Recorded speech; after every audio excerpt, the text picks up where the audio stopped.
Venez, venez, mesdames et messieurs, entrez pour voir mes belles histoires. Venez, venez, les petits et les grands, ouvrez les yeux tout grands. Il y a du mystère, des farces et des secrets, de la tendresse, des rires et des câlins. Avec les rêves, on va comme de rien dans les pays lointains. Venez, venez, mesdames et messieurs, entrez pour voir mes belles histoires. Venez, venez, les petits et les grands, ouvrez les yeux tout grands.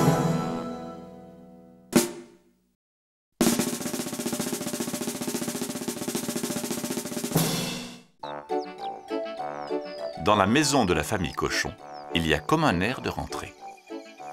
Maman Cochon a ciré toutes les chaussures et elle est en train de repasser une montagne de petits habits. C'est l'heure de la grande toilette. Marie Cochon chante à tue-tête, Charles Cochon hurle plus qu'il ne chante, il n'y a que Bébé Cochon qui ne chante rien parce qu'il ne connaît pas l'école. Il ira pour la première fois demain. Pendant le dîner, il y a une bonne odeur de propre, de sagesse et d'application. Papa a allumé 3 bougies et il dit « Après le dessert, chacun souffle la sienne et hop, au lit !» Avant d'éteindre la lumière, Maman Cochon lit une histoire. Marie Cochon déclare « Demain, c'est moi qui lirai l'histoire, parce que moi, demain, je saurai lire, vous verrez. » Charles Cochon déclare « Pour aller à l'école, je ne prendrai pas ma toutouille. Moi, je suis trop grand pour ces choses-là. » Il n'y a que Bébé Cochon qui ne fait pas de déclaration. C'est à se demander s'il a compris qu'il allait à l'école demain. Papa et Maman Cochon sont émerveillés. Regarde comme on est bien organisé cette année. Mais à l'instant où ils vont se glisser dans leur lit, qui s'avance à la queue leu-leu? Bébé Cochon a le menton qui tremble. Papeué, papeué. Marie Cochon traduit pour ses parents. Il dit qu'il ne va pas pleurer demain pour la rentrée. C'est cette andouille de Charles qui lui en a donné l'idée.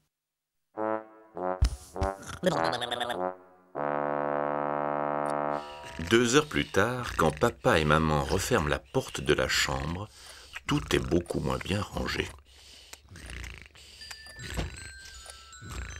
Le lendemain matin, Charles Cochon ne veut pas se lever. Il bougonne. « Je suis fatigué !» Maman Cochon, qui s'est promis de ne pas s'énerver, répond d'un ton joyeux et léger. « Mon chéri, tu dois te tromper. On rentre de vacances, on est frais et bien reposé. » 1 heure plus tard, tout le monde est prêt. Papa Cochon ne peut pas s'empêcher de s'exclamer. « Regarde comme on est bien organisé cette année !»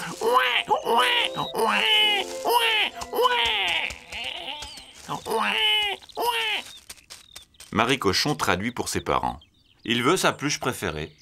Maman Cochon, qui s'est promis de ne pas s'énerver, a vite fait d'aller la chercher.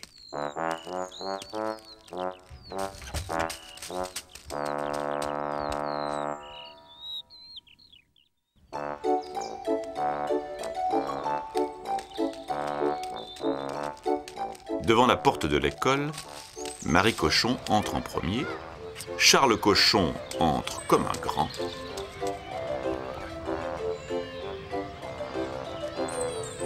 Quant à Bébé Cochon, la maîtresse le félicite pour son lapin.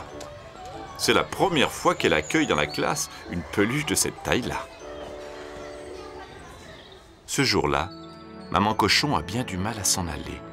Elle aimerait tellement être une petite souris pour voir ce qui va se passer. Alors, à la fin de la journée, qui est la première devant la porte de l'école? Maman Cochon, évidemment.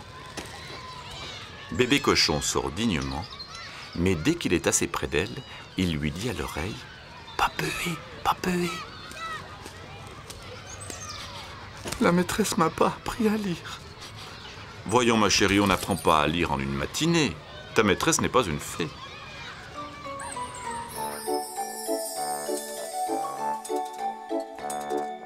Ce soir-là, pendant le dîner, toute la famille écoute Bébé Cochon raconter sa rentrée. Loïtama, Loïtama, bavo, bavo pour goûter. Marie Cochon, qui ne sait pas encore lire mais qui sait toujours bien traduire, explique à ses parents que la meilleure copine de Bébé Cochon s'appelle Lolita et que sa maîtresse l'a félicité parce qu'il sait très bien se faire comprendre, surtout pour le goûter.